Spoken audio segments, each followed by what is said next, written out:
Hey everybody, this is the Sliders Review. I'm here today to talk to you about the double standard between the CW's Naomi and Marvel Plus's Miss Marvel.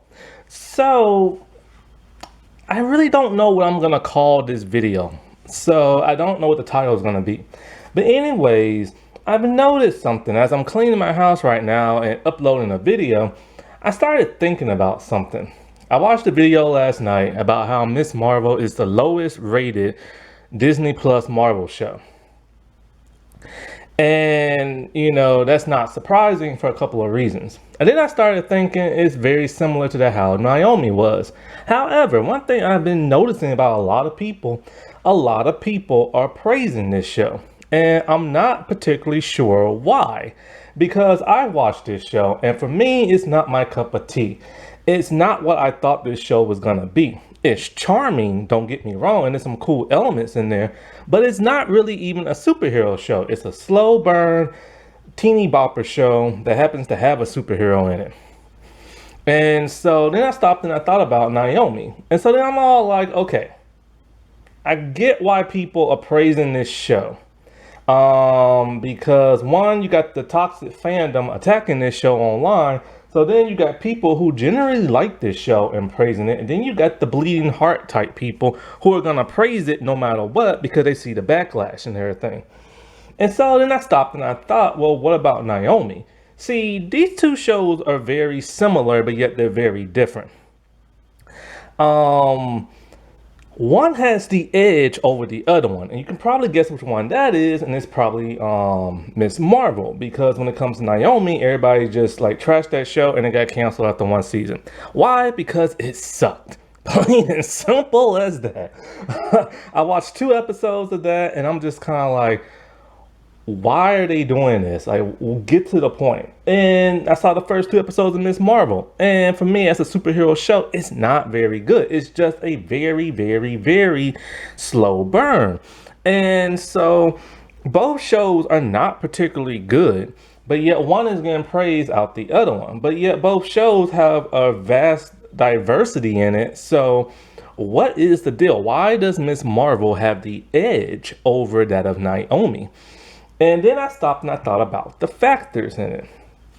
So let's get into Naomi first. See, I got this idea because I remember there was a video called Why is Miles Morales Praised but Riri Williams is not? And it's very fascinating how both are created for diversity's sake, but one is loved and the other is hated. Now, Naomi was a slow burn from a comic book character that nobody really knows about because the comic book character only got created about 3 or 2 years ago. And so nobody really knows what's going on with that character and what's going on in the comics. But the show followed the comics pretty much to that of a T. And it did it in a very, very, very, very slow burn kind of way.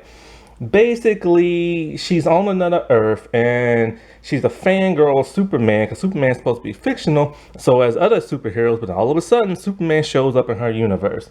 So she's trying to discover why, all while coming into the realization she has superpowers. She has like a villain and she has one of those Hawk, what do people call the Hawk people, like Hawkman or Hawk Girl, Fangarian, something like that. Anyway, he's teaching her how to like use her powers and this and that and blah blah blah blah blah blah blah blah blah blah blah blah. And so it was just the first 2 episodes were so boring. Like nobody really wanted to watch this. But then I noticed something halfway into the series because I stopped watching. Online, it was certified fresh by Rotten Tomatoes. And I'm like, how in the world could this show sucks? And so basically to get certified is that it has to have, there's a lot of different ways to get 100% fresh. Basically, it has to keep a consistent rating view. So even though ratings were very, very, very low, it kept that consistent and it got that 100 fresh, even though people was ragging on it and stuff. So then it, of course, got canceled along with a bunch of other CW shows. Now, one reason why Naomi didn't have the edge over that of Miss Marvel is because, one, it's a CW show. And when people think of CW shows, they cringe. Boba says that CW shows are very whatever that means. For me, I like to consider CW shows be very fluff. Like they're very fluffy, they're very long-winded speeches. They shove in diversity not because they want to, but because they're trying to get clicks and all this other stuff. So they're checking off a box. I love that they have diversity, but they're not doing it for all the right reasons. And not only that, but those long-winded speeches are just too unbearable. Also, there's a lack of action in a lot of those CW superhero type shows. And it's very diverse and everything with the cast. The best part of that entire show was the actress playing Naomi herself. She's about 17 years old. She's done a few projects, not many, but she was killing it in this show. Now, the show was created by a very famous movie director. A famous movie director who scored big with her first success, but hasn't really had a success after that. And so you would think, okay, it has a diverse cast, it's based off superhero comic books, the lead actress is amazing, it has a huge creator backing this and everything. So what exactly was the problem? Everything, the execution, the writing, the rest of the acting from that of the cast. The rest of the cast acting was typical CW acting, a good looking cast who can't really act. And so that caused the show to get canceled. So that was understandable and everything. There was no point for that show going on because it just was not particularly all that good. And it was a low rated show and everything. So then you get into Miss Marvel. Now, Miss Marvel, the person who created that. Now, Miss Marvel is a Disney Plus Marvel show. So it has that name recognition. And people love Marvel and people love Disney a whole lot more than CW. So from right there, it already has the edge. Second, the superhero is actually well established. She's been around for about a decade or so, and she replaced the former Miss Marvel who became Captain Marvel. And a lot of people really like Miss Marvel in the comics. Some people do, some people don't. And then so you get to the show, and instead of being faithful like Naomi was to the source material, this show deviates from the source material. It deviates from how she gets, Miss Marvel gets her powers. It deviates how the powers look. It deviates from what Miss Marvel actually is. In this show, she's just a regular human, but in Marvel Comics, she's an inhuman who was exposed to Terrigen Mist and everything, giving her superpowers. So they're changing everybody's characteristics in the show. Miss Marvel, she's more annoying in this show than she is in the comic. She's more upbeat in this show than she is in the comic. Her best friend, I can't remember his name, Ruben or something like that, he is slightly different in this show than he is in the comic. And a whole bunch of other characters that they introduce are different. So it's kind of like already that should not have the edge. They are deviating from the source material.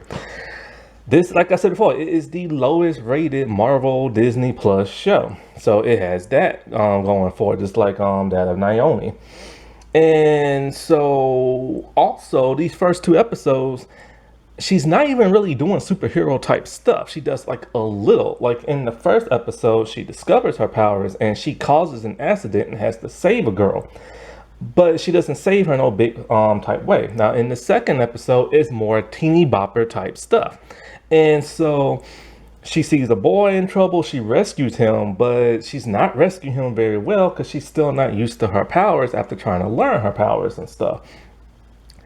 And so like she saves him, but he still ends up breaking an ankle. Then she gets like chased by these military type people, and then she gets rescued and everything by some crush she has in his mom, who actually knows what's going on with her powers. Miss Marvel is a dramedy. It's a drama slash comedy. And so there's little superhero type stuff in it. So far, it's not even a villain and everything. And so like for that, people shouldn't be particularly liking it because it's supposed to be a superhero show, but it's not. But there's a thing in there that's causing people to like this show, a somewhat fun factor, because it is a comedy. See, it reminds people of a Disney Channel show, or as one person put it, it reminds them more of a Nickelodeon show, and that is the truth, because Disney Channel is more wacky. and everything. But Nickelodeon's a little bit more serious with a little bit wackadoo in it. And so I think it's that fun factor that's causing some people to really enjoy this, but also that fun factor is causing people to like it more than they should. So they're all like, okay, fine, whatever. Powers will change, personalities change, origins change. Everything. It's not even a superhero show, so that sucks. But hey, at least I'm laughing and everything. And and that's kind of odd. So it's like, why are people praising one and just not the other? If like, one completely deviates from the source material and not particularly good, and one is exactly like the source material but still not particularly good. And then you get to the acting itself. Now, one thing that Naomi had that made it suck was that everybody's acting sucked except for the main actress. And Miss Marvel, on the other hand, everybody can act pretty well, sadly, except for the main actress. See, here's the thing. I've said this before. I'm rooting for her. You know what I'm saying? I'm not ragging on her, nothing like that. But this is her first major project like ever, just like Ray Fisher and everything. And it shows in her acting. Her acting is not on the level it needs to be. And when you watch an interview with her, you realize something. The way she talks is the way she acts. So she's basically just playing herself.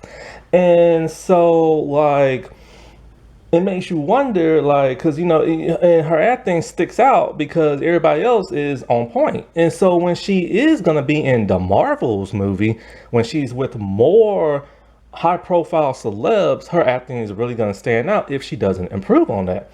Now, I am, like I said before, rooting for her because this is the opportunity of a lifetime for her. And she can learn the act if she puts in more of the effort and dedication and this and that, and actually learn the craft. Like, you got to learn the craft and everything. So it's kind of like, okay, so by that standards, people shouldn't even like this show, but they do. And I think one major reason is, and actually, you know what, tell you the truth, it's not even the toxic people, because the toxic people ragged on both shows, but people are still praising one over the other. So it's not their reasoning and stuff like that, for those bleeding heart type people. So I honestly believe one of the reasons why people want this to succeed is Marvel. Nobody wants to see Marvel fail because they are on top right now, except for Phase 4. Phase 4 has been very rocky. In fact, Kevin Feige has said Phase 5 will be more consistent and make more sense. Okay, but what about Phase 4? Nobody knows what the world is going on in Phase 4. I know I don't. It seemed like it was going to be one thing at first, then it bopped to that of another thing, and now it's bopping to that of another thing. The only thing that's consistent is the multiverse for the most part in magic. But other than that, nobody knows what Phase 4 is actually supposed to be about, other than the introduction of new characters and stuff to take over from the older characters. So back to what I was saying before, is like, I truly believe both shows are very lackluster. Both shows are not delivering on that superhero wow factor that they should, but yet one is getting praised more, and I truly believe because it's a Marvel show, and it reminds people of like a Nickelodeon Disney show, and everybody has seen one of those, but everybody tries to stay away from CW type shows, see? And so I just think it's a huge double standard how people aren't being honest with themselves and praising something that is particularly not good. I mean, fine, it's a family show, like a family teeny bopper show. Anybody can get behind that because Naomi was not that, you know what I'm saying? But it's kind of like, if that's not how this show is supposed to be, this is not how that character should be, then why do y'all love it so much? That's why I don't understand, because y'all have complained about far less and everything. But that's just my take on it, because there is a double standard, similar to how there's a double standard with that of Riri and that of Miles, you know? Alrighty, well, I'll talk to y'all later. Bye.